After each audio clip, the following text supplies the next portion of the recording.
vídeo de hoje contém cenas fortes e um conteúdo pesado. Se você é sensível a esse tipo de conteúdo, eu não recomendo esse vídeo para você. O fim de semana do GP de San Marino foi extremamente trágico para a Fórmula 1. Hoje vamos falar um pouco sobre os acidentes daquele fim de semana e a morte de Ratzenberg e Ayrton Senna. Em 1994, Ayrton Senna tinha acabado de se mudar para Williams, após 6 anos na McLaren. Nessa época, o Williams chegava com diversas inovações, como a suspensão ativa.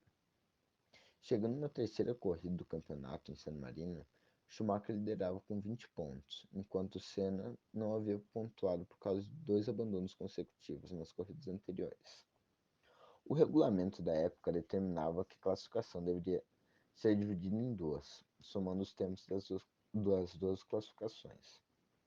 Naquele fim de semana, a primeira classificação ocorreu na sexta, e foi marcada pelo acidente de Barrichello, onde ele passou por cima de uma zebra na variante Baza e saiu voando em direção ao muro em alta velocidade. O piloto foi levado ao hospital sem informações. Os pilotos passaram o resto do treino classificatório apreensivos, mas após o final do treino, os pilotos receberam a informação de que Rubens Barrichello estava bem, apenas com algumas lesões.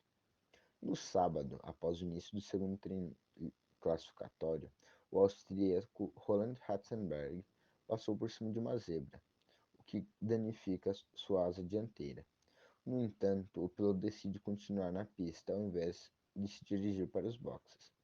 Foi então que na curva seguinte, quando ele foi contornar a curva Villeneuve, ele perdeu o controle do carro por conta da asa danificada e acertou um muro de concreto a uma velocidade superior aos 300 km por hora.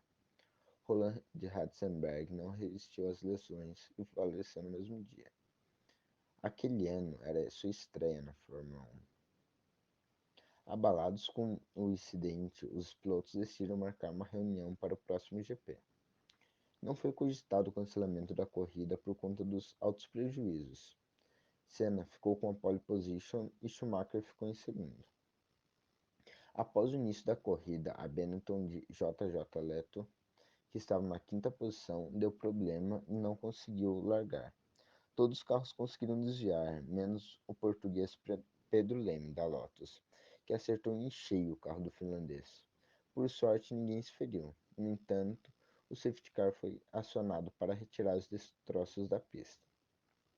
Vários pilotos reclamavam que o Vectra usado como safety car era lento demais e o pneu esfriava demais durante o período atrás do carro de segurança. Senna era um dos que reclamava. Quando o carro de segurança saiu da pista na volta 6, Senna abriu uma certa vantagem de Schumacher. Foi então que na volta 7, na curva Tamburello, Senna perdeu o controle de sua Williams e bateu a uma velocidade de 210 km por hora. O acidente aconteceu às 14h17 do horário local. O socorro chegou cerca de 1 minuto e 40 segundos após a colisão. Senna foi levado às pressas em um helicóptero para o hospital local.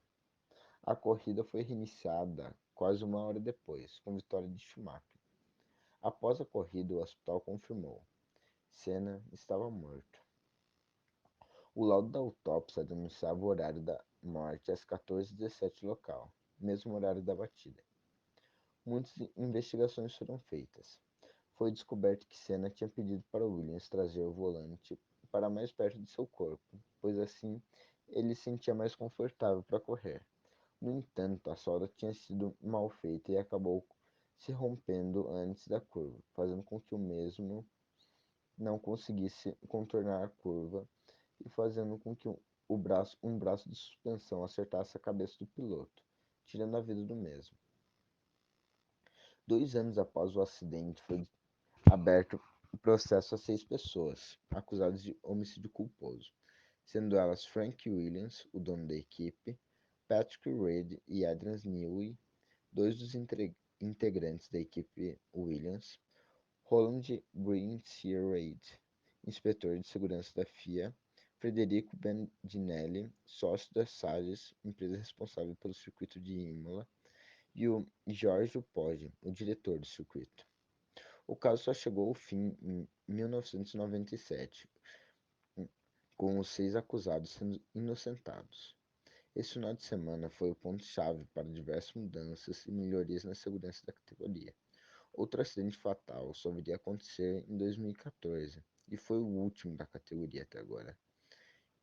Esse acidente é assunto para um próximo vídeo, mas foi esse acidente e o acidente de Felipe Massa que viria a implantar o halo, que hoje salvou de diversos pilotos, sendo o principal deles Romain Grosjean, que após o acidente no GP do Bahrein, perdeu o controle do carro e acertou o guarda-rail.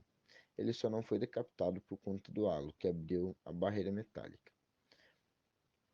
Se dividiu no meio, o carro se dividiu no meio e pegou fogo, mas felizmente o piloto saiu com vida e apenas ferimentos leves.